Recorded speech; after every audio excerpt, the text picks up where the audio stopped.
வேண்டும். இது மக்களாட்சி. முடியாட்சியில கூட மக்களுக்கு ஏதாவது ஒரு பிரச்சனை அப்படின்னா நேர அரசவைக்குள்ள போய் நம்மளுடைய நீதியையும் நியாயத்தையும் பெற்றிருக்கலாம். இன்றைக்கு இருக்கக்கூடிய அரசு நிர்வாகத்துலதான் அந்த பொன்மொழியை எழுதி வச்சுக்கணும். பொன்சை கொல்லன் தன் சொல் கேட்ட யானோ அரசன் யானே கல்வன் அப்படின்னு அன்னைக்கு கண்ணகி அவர்கள் கேட்டதுக்கு அரசன் மாண்டது நம்ம எல்லாருக்கும் தெரியும். அப்படி இன்னைக்கு ஒவ்வொரு அரசு அலுவலகங்களையும் இந்த பொன்மொழியை எழுதி வச்சுக்கணும். ஆனா எழுதி வச்சாலாவது அவர்களுக்கு அந்த உணர்வு இருக்குமா என்னன்னு தெரியாது. அவ்வளவு கரப்ட் ஆகி இன்னைக்கு சமூகம் இருக்கிறது. காரணம் இந்த 75 ஆண்டு கால இந்த திராவிட அரசுகள் நம்மை மாறி மாறி ஆண்டதின் சோதனை அப்படின்னு தான் சொல்லணும். தொடர்ச்சியாக இன்று சட்டம் ஒழுங்கு சீர்கேட்டு இருக்கு அப்படிங்கிறதுக்கு ஒவ்வொருவரும் நம்ம எல்லாருமே கண்கூட பார்த்துட்டு இருக்கோம். முன்னாடி சின்ன பிள்ளைல இருக்கும்போது நம்ம செய்தித்தாள்ல படித்தது உண்டு. கேங்ஸ்டர் கலாச்சாரம் திமுக வந்துருச்சா அவங்க வந்தாலே ரவுடிசம் தலை தோங்கி இருக்கும் அப்படிங்கறத நம்ம செய்திகள்ல படிச்சது உண்டு. ஆனால் இன்னைக்கு கண்கூட நம்ம பார்க்கும்போது உண்மையாகவே ஒரு பெரும் அச்சத்தை காட்டுது அப்படின்னு சொல்லலாம். இன்னைக்கு நாட்டுல நடக்கக்கூடிய 90 விழுக்காடு குற்றங்களுக்கு இந்த மதுமத போதையும் இந்த போதை பொருட்களுக்கு அடிமையாக கூடிய இந்த தனம் தான். உங்களுக்கு தெரியுமா, இன்னைக்கு தமிழ்நாடு முழுக்க 5000க்கும் மேற்பட்ட டாஸ்மாக் கடைகளை இவர்கள் தான் திறந்து வைத்திருக்கிறார்கள். குறிப்பாக 12 ஆலைகள் இந்த அரசுகள் நடத்துது. அதுல 7 ஆலைகள் திமுகவுடையது, மீதி இருக்கக்கூடியது அண்ணா திமுகவினுடையது. இவர்கள் தான் மதுவை ஒழிப்பார்கள். இங்க இருக்கக்கூடிய போதைப் பொருட்களை இவர்கள் தான் குறைப்பார்கள்.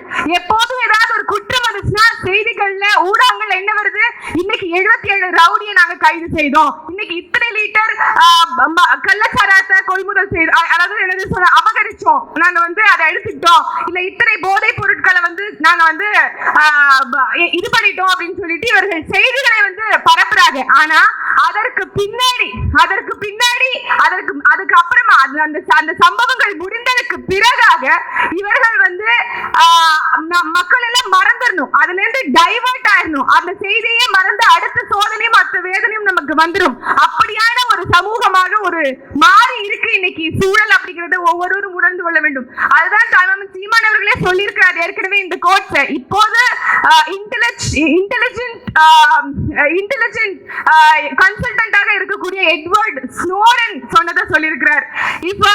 If exposing a crime is considered as a crime, if exposing a crime is considered as committing a crime, then you are ruled by criminals அப்படிங்கறத சொல்லியிருக்கிறார். அதாவது இந்த குற்றங்களை அம்பலப்படுத்துவதும் உண்மைகளை உரைப்பதும் குற்றமாக கருதப்படுமே, ஆனால் நீங்கள் குற்றவாளிகளால் ஆட்சி செய்யப்படுகிறீர்கள் என்பதை மறந்து விடாதீர்கள் என்று சொல்லியிருக்கிறார். இன்னைக்கு மேடை ஏறி அரசை விமர்சித்து பேசிட்டாலோ, ட்விட்டர் பக்கத்துல ஒரு ட்வீட் போட்டுட்டாலோ குண்டாஸ் என்கின்ற சட்டம் பாயுது. ரொம்ப எளிமையா இந்த மாதிரியான மிக தீவிரமான சட்டங்கள் எளிய மக்களின் மீது 5 பைசாக்கு பிரயோஜனம் இல்லாத ஒரு விஷயத்துக்காக சட்டம் பாயுது. ஆனா தீவிரமான விஷயங்கள் எல்லாம் இன்னைக்கு சமூகத்தில் நடக்குது. குறிப்பாக இந்த கஞ்சா புழக்கம், தாராளமான புழக்கம், இந்த கஞ்சா புழக்கம் கல்லூரியில இருந்து பள்ளிக்கூடங்கள்ல இருந்து எல்லா இடங்கள்லயும் இந்த புழக்கங்கள் அதிகரித்து வருது.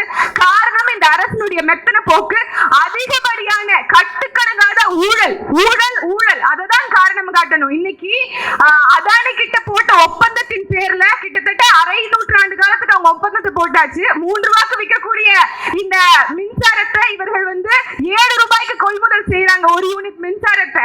அப்போ அதுலயும் ஊழல் செய்திருக்கிறார்கள் என்பதை நாம நல்லா உணர்ந்துக்கும். இந்த கொள்முதல் செய்யாம நாம என்னைக்கு மின்சாரத்துல தன்னிறைவு பெறுவோமோ, நாம் தமிழர் கட்சியோட ஆட்சி வரைவு படிச்சீங்கன்னா உங்க எல்லாருக்குமே தெரியும். முதல் நம்மளுடைய ஒளிமயமான ஒரு விடிவு வேணும் அப்படின்னா இன்னைக்கு மின்சாரம் அவசியமாக இருக்குது. அப்போ இந்த மின்சாரத்துல இந்த அரசு தன்னிறைவு பெற்றுச்சானா இல்ல, அதுலயும் கடன் சுமை, அதுலயும் ஊழல். அதனால அந்த மின் கட்டண சுமை என்பது மக்களாகி நம் மீதுதான் திருப்பியும் வரும் அப்படிங்கறத நீங்க நன்கு உணர்ந்துக்கணும். நம்ம இன்னைக்கு 1000 ரூபாய் கொடுத்துட்டாங்க, 500 ரூபாய் கொடுத்துட்டாங்கிறதுக்காக வாக்க விக்கிறோம். நாம வாக்க மட்டும் விக்கல, நம்மளுடைய மானம், நம்மளுடைய மரியாதை, நம்மளுடைய நிலவளம், நம்மளுடைய நீர்வளம், நம்மளுடைய காட்டு வளம், நம்மளுடைய கனிம வளம் சொல்லி அத்துணையும் இவர்களிடம் விக்கிறோம் அப்படிங்கறத நீங்க மனசுல ஏந்தி கொள்ளுங்கள். சரியானவர்களுக்கு உங்களுடைய வாக்கினை செலுத்தணும் அப்படின்னாதான் உண்மையான மாற்றம் பிறக்கும். இத்தனை சம்பவங்களுக்கும் நாம் தமிழர் கட்சி கடுமையான கண்டனத்தை பதிவு செய்கிறோம். நன்றி, வணக்கம். நாம் தமிழர்.